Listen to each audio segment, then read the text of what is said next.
اگر ہم اس کو غور و فکر کریں تو میری طرف مدد کے لیے امید رکھنا ہے، امید رکھی ہوئی ہے اس نے، یعنی ہی از ہوپنگ فار ہیلپ. پھر یا اگر ایک اور جملے میں دیکھیں، اسے غور سے دیکھو، یعنی دوسرے زاویے سے دیکھو، یعنی ویو فرام ڈفرینٹ پرسپیکٹو. تو اگر ہم فیل وہی ہے، اگر اس کو ڈفرینٹ صلہ کے ساتھ دیکھیں، ہم یوز کریں تو ان کے معنی بدل جاتے ہیں. یہ اب اردو اور انگلش کے ہم نے ایگزامپلس دیکھی ہے. ایک اور ہم انگلش کی ایگزامپل دیکھتے ہیں، پھر اس کے بعد ہم عربک اپنے لیسن پہ آئیں گے. انگلش میں ایک ہی ورب مگر مختلف لفظ بدلنے پر مختلف صلہ کے آنے سے اس کے معنی بدل جاتے ہیں. فار ایگزامپل پٹ جو ہے وہ ایک ہم نے ورب لیا یہاں پر پٹ. اب اگر ہم اس کو صلہ اس کا آن لگائیں، پٹ آن، تو اس کے معنی ہو جاتے ہیں پہننا. پٹ آن دس شرٹ، پہننا ہو گیا. اسی ورب پٹ کو ہم نے ڈفرینٹ صلہ آف کے ساتھ، یعنی پریپوزیشن آف کے ساتھ لگایا، او ایف ایف، تو سستی کرنا اس کے معنی ہو گیا don't put this of for so long, سستی کرنا آ گیا. اسی پٹ ورب کو ہم نے ایک اور صلہ یعنی پریپوزیشن اپ کے ساتھ لگایا، I am done with putting up with you, یعنی برداشت نہیں کر سکتی میں، رکھنا یا برداشت کرنا کے میننگ میں آ گیا. وہی ورب پٹ کو ہم نے ایک اور صلہ پریپوزیشن کے ساتھ لگایا، ڈاؤن کے ساتھ، put down, don't put down ہم، مطلب نیچا دکھانا. تو آپ نے یہاں دیکھا کہ فعل ایک ہی ہے مگر اس کے ساتھ جو صلہ یعنی پریپوزیشنز ڈفرینٹ یوز ہوئے ہیں تو ان کے ساتھ معنی بھی بدل جاتے ہیں، اور یہ ہر لینگویج میں ہے، ہر زبان میں ہے. ابھی ہم نے جیسے مثالیں دیکھی اردو میں بھی اور انگریزی میں بھی، اسی طرح عربک لینگویج میں بھی، عربی زبان میں بھی اسی طرح فعل جو ہے مختلف اپنے صلہ کے ساتھ یوز ہوئے ہیں، اور ان کے ہر صلہ کے ساتھ یوز ہونے سے ان کے معنی میں بھی تبدیلی آئی ہے یا تاکید آئی ہے یا اضافت ہوئی ہے. چلیے دیکھتے ہیں سب سے پہلا، سب سے آسان صلۃ الفعل. کبھی صلہ ایک ہی ہوتا ہے جو کہ معنی نہیں بدلتا، اس کو عمومی صلہ کہتے ہیں، مگر اضافت کر دیتا ہے، جیسے تاکید کا اسلوب لا لیتا ہے، یا معنی بھی بالکل نہیں بدلتا، یا ہو سکتا ہے اضافت بھی کر دیتا ہے، اس کو عمومی صلہ کہتے ہیں. مثال کے طور پر امرا یعنی حکم دینا جو کہ مصدر ہے، اب اس کے بی کے صلہ کے ساتھ آیا ہے. تو دیکھتے ہیں قل امرا ربی بالقسط، تو قل کہہ دو یا تم فرماؤ، امرا حکم دیا ہے، ربی میرے رب نے، بالقسط قسط عدل کا. تو اب یہ کیا ہو گیا، تو تم فرماؤ یا تم کہہ دو میرے رب نے عدل ہی کا فیصلہ حکم دیا ہے. یہاں پر جو ہے یہ بی کا جو صلہ آنے کی وجہ سے ایک تاکید کا اسلوب آ گیا ہے. اور کس چیز کا یہاں پر حکم دیا گیا ہے؟ حکم کا، جو کہ مفعول بھی ہے، عدل کا جو کہ مفعول بھی ہوئی. تو معنی نہیں بدلے، معنی نہیں بدلے، اس میں بی کا صلہ آنے کے باوجود اس کے معنی نہیں بدلے. ایک اور مثال دیکھتے ہیں، ہمارا حکم دینا، بی کا صلہ یہاں پہ یوز، ان اللہ یأمر بالعدل والاحسان وایتاء ذی القربى. تو یہاں پر بھی جو اگین اضافت کے لیے آیا، اور صلہ کیا ہے یہاں پر بی ہے، اور امرا جو ہے اس کا فعل ہے. تو کس چیز کا حکم دیا ہے؟ عدل اور احسان کا، جو کہ مفعول بھی ہے، معنی نہیں بدلے. بے شک اللہ عدل اور احسان اور رشتہ داروں کو دینے کا حکم فرماتا ہے.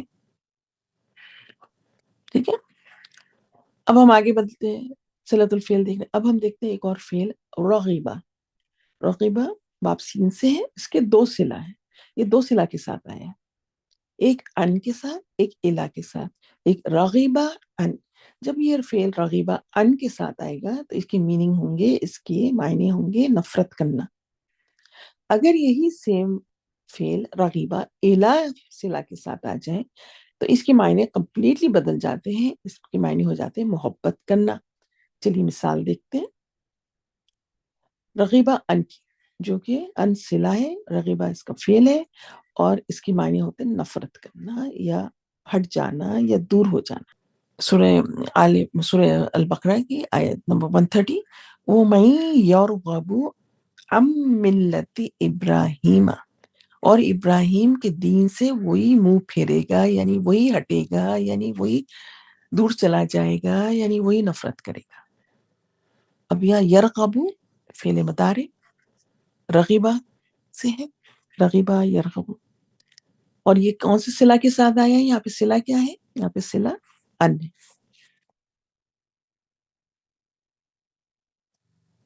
صلۃ الفعل ان ہے، اور یرغب ہمارا فعل مضارع ہے۔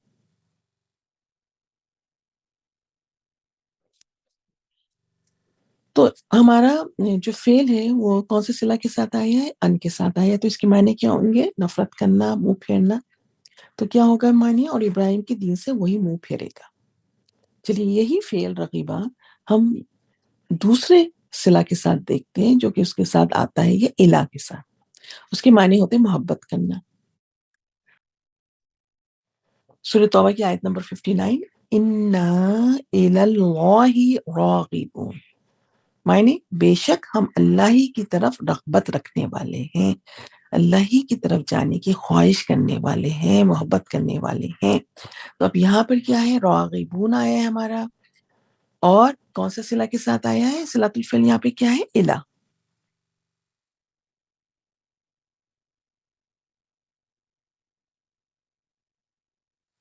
اب اس میں کیا ہوا؟ سیم راغبون، رغیبہ کا جو ہمارا فعل ہے وہ جو ہے اسم الفاعل کی شکل میں آیا ہے، تو صلۃ الفعل اس کا کیا؟ الہ آیا، تو اب جو ہے اس کی معنی بالکل بدل گئے۔ آئیے آگے چلتے ہیں، ایک اور مثال دیکھتے ہیں توبہ کی۔ تا واو با اس کا روٹ ورڈ ہے، مادہ ہے، باب نون سے ہے، اور یہ بھی دو صلہ کے ساتھ آتا ہے۔ توبتن اس کا مصدر ہے، تابہ فعل ہے، تابہ اگر صلہ الہ کے ساتھ آئے تو اس کی معنی کیا ہوتے ہیں؟ بندہ اپنے رب سے معافی مانگتا ہے یعنی معافی کا طلبگار ہے۔ اگر تابہ فعل اپنے صلۃ الفعل الہ کے ساتھ آئے تو اس کے معنی ہوں گے معافی کا طلبگار ہونا، یعنی بندہ ہی ہوگا نا اپنے رب سے معافی مانگنے کا طلبگار۔ اور اگر یہی فعل تابہ صلۃ الفعل اللہ کے ساتھ آئے تو اس میں رب بندے کو معاف کر دیتا ہے کہ معنی آ جاتے ہیں۔ چلیے دیکھتے ہیں مثال، سورہ الفرقان کی آیت نمبر 25، وہ من، یہاں پہ دیکھتے ہیں تابہ فعل اور اپنے صلۃ الفعل الہ کے ساتھ، وہ من تابہ وعمل صالحا فإنہ یتوب الی اللہ متابا۔ اب یہاں پہ دیکھیے تابہ یہاں جہاں آیا وہ من تابہ، یہاں پہ کسی صلہ کے ساتھ نہیں آیا، مگر یہاں پر جو فعل آیا ہے یتوبو، یہ صلہ کے ساتھ ہے الہ۔ تو پہلے والا کیا ترجمہ ہوگا؟ وہ جو توبہ کرے اور اچھا کام کرے، عمل صالح، فإنہ بس بے شک وہ، یتوب الہ، اب الہ کے ساتھ آیا تو اس کا کیا مطلب ہے؟ توبہ کی طلب کرنا، اور بندہ اپنے اللہ سے توبہ طلب کر رہا ہے، تو اس کی میننگ کیا ہو جائیں گے؟ تو وہ اللہ کی طرف ایسا ہی رجوع کرتا ہے جیسا کرنا چاہیے، یعنی بندے نے اللہ سے معافی مانگی۔ اب وہی تابہ صلہ اللہ کے ساتھ آ جائے تو اس کا کیا مطلب ہوتا ہے؟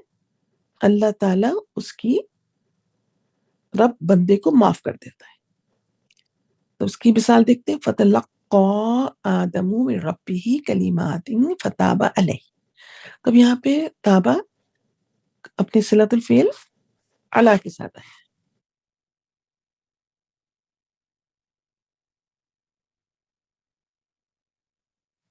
یہاں پر الہ کے ساتھ ہے۔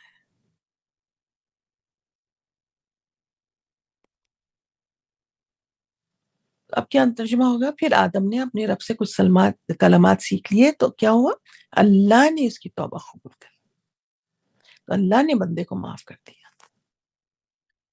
آگے چلتے ہیں، سألہ باب فا سے، اس کے بھی دو صلہ ہے، ان کے ساتھ بھی آتا ہے اور بی با مجاوزہ کے ساتھ بھی آتا ہے، اور ان کے ساتھ بھی معنی اس کے بارے میں آتے، معنی بارے میں ہوتا ہے، اور جب با مجاوزہ کے ساتھ بھی آتا ہے تو اس کے معنی بارے میں ہی ہوتے ہیں۔ تو چاہے وہ ان کے ساتھ آئے چاہے بی با مجاوزہ کے ساتھ آئے، دونوں میں معنی بارے میں ہی ہوں گے۔ اب یہاں پہ دیکھیے یہ جو پچھلے دو ایگزامپلس تھے اس میں صلہ دو الگ الگ تھے مگر دونوں میں معنی بدل گئے تھے، یہاں بھی صلہ دو الگ الگ تھے اور ان میں معنی بالکل بدل گئے تھے۔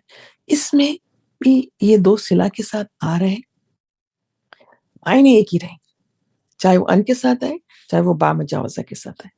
دیکھتے ہیں سائلہ وہ یسألونک عن الروح، اور تم سے روح کے متعلق پوچھتے ہیں، ان اور تم سے وہ روح کے بارے میں پوچھتے ہیں. سورہ بنی اسرائیل کی آیت نمبر 85، سورہ معارج کی آیت نمبر 1. سأل سائل بعذاب واقع، پوچھنے والا پوچھتا ہے کہ پوچھنے والے نے پوچھا عذاب واقع ہونے کے بارے میں. تو دیکھیں اوپر جو ہے یہاں پر سیم سألہ کا فعل اپنے صلۃ الفعل ان کے ساتھ آیا ہے، تو ترجمہ بارے میں. یہاں پر سألہ فعل صلۃ الفعل با مجاوزہ کے ساتھ آیا ہے، پھر بھی ترجمے میں بارے میں ہی بس. چلیے آگے چلتے ہیں، ذہابہ کا دیکھتے ہیں فعل. باپ فاسے لازم فعل ہے یہ، تو یہ عمومی اس کا صلہ کیا ہوتا ہے، معنی نہیں بدلتا، الا کے ساتھ آتا ہے تو وہی جانا ہی رہے گا اس میں. اور یہ دو اور صلہ کے ساتھ آتا ہے، ایک با متعدیہ کے ساتھ بھی آتا ہے اور ایک ان صلہ کے ساتھ بھی آتا ہے. دیکھتے ہیں ان کے مثالیں. جب یہ الا کے ساتھ آئے گا تو اس کے معنی بالکل نہیں بدلیں گے، وہی جانا ہوگا. جب یہ با متعدیہ کے ساتھ آ جائے گا تو اس کے معنی بالکل الگ ہو جائیں گے، لے جانا. متعدی ہو گیا نا، کیونکہ یہ تو لازم ہے. تو جب با متعدیہ کے ساتھ آئے گا تو اس کے معنی بدل کے کیا ہو جائیں گے، لے جانا. اور اگر یہ ان کے ساتھ آئے گا تو معنی بالکل بدل جائیں گے، دور ہو جانا، اور اتنا دور کے قریب بھی نہ آنا. چلیے مثالیں دیکھتے ہیں. عمومی صلہ کے ساتھ جو کہ الا ہے، اس کے میننگ کیا ہوں گے، جانا، جس میں معنی بدلیں گے نہیں، ویسے بھی اس کے معنی جانا ہوتا ہے. تو مثال دیکھتے ہیں، ثم ذهب الى اهله يتمطع. ذهب فعل ہے ہمارا اور یہ صلۃ الفعل ہے، اس کے معنی نہیں بدلے، وہی جانے کے مطلب. پھر اپنے گھر والوں کی طرف اکڑتا ہوا چلا گیا. ٹھیک ہے. اب یہی ذہابہ کو ہم دیکھتے ہیں اس کے دوسرے صلہ کے ساتھ، ان کے ساتھ. ان کے ساتھ دیکھتے ہیں لازم فعل ہے، دور ہو جانا، اتنا دور کے قریب بھی نہ آنا. مثال لَيَقُولَنَّ ذَهَبَ السَّيِّئَاتُ عَنِّي، تو ضرور کہے گا، لَيَقُولَنَّ تو وہ ضرور بضرور کہے گا کہ برائیاں مجھ سے بہت بہت دور ہو. ٹھیک ہے. تو یہ ان کا ہے، کیونکہ یہ تو خالی جانا تھا نا، چلا جانا تھا. یہ کیا ہو گیا، بہت بہت دور چلے گئے. اسی ذہابہ کو با متعدیہ کے ساتھ دیکھتے ہیں، کیونکہ فعل لازم ہوتا ہے ذہابہ. تو ہم دیکھتے ذہب اللہ بنوری. اب یہاں پر ذہبہ فعل آیا ہے اور اپنے صلۃ الفعل با متعدیہ کے ساتھ آیا ہے. اب اس کے معنی کیا ہو جائیں گے، لے جانا. تو اللہ ان کا نور لے گیا. ٹھیک ہے. ایک اور مثال دیکھتے ہیں، اعوذ. اعوذ بھی جو ہے فعل اپنے دو صلہ کے ساتھ آتا ہے، ایک بی اور ایک من. بی کے ساتھ آیا تھا تو اس کی معنی میں آئے گا کی پناہ، اور من کے ساتھ آ جائے گا تو سے پناہ. ہم تعوذ ہمیشہ پڑھتے ہیں، تعوذ ہمیشہ پڑھتے ہیں، اعوذ باللہ من الشیطان الرجیم. اب فعل کیا ہے، اعوذ.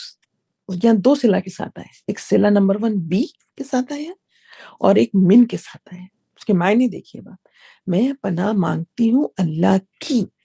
بی کے ساتھ جب آئے گا تو کی، میں پناہ مانگتی ہوں اللہ کی. پھر آئے من الشیطان، شیطان مردود سے. جب سے من آ جائے گا تو سے، من الشیطان آ گیا تو سے، میں پناہ مانگتی ہوں اللہ کی شیطان مردود سے. تو یہاں پر ہمارا سبق ختم ہوا. اللہ تعالیٰ سے ہم دعا کرتے ہیں کہ اللہ تعالیٰ ہمارے اس سفر کو آسان کیجیے. ربی یسر ولا تعسر وتمم بالخیر وبک نستعین. اللہ تعالیٰ سے دعا کرتے ہیں اللہ تعالیٰ ہمارے ان کوششوں کو قبول فرمائیے اور ہم سے جو بھی غلطی ہو گئی اس کو معاف کر دیجیے۔ ربنا تقبل منا انک انت السمیع العلیم وتب علینا انک انت التواب الرحیم۔ سبحانک اللہم بحمدک اشہد ان لا الہ الا انت استغفرک واتوب الیک۔ سبحان ربک رب العزۃ عما یصفون وسلام علی المرسلین والحمد للہ رب العالمین۔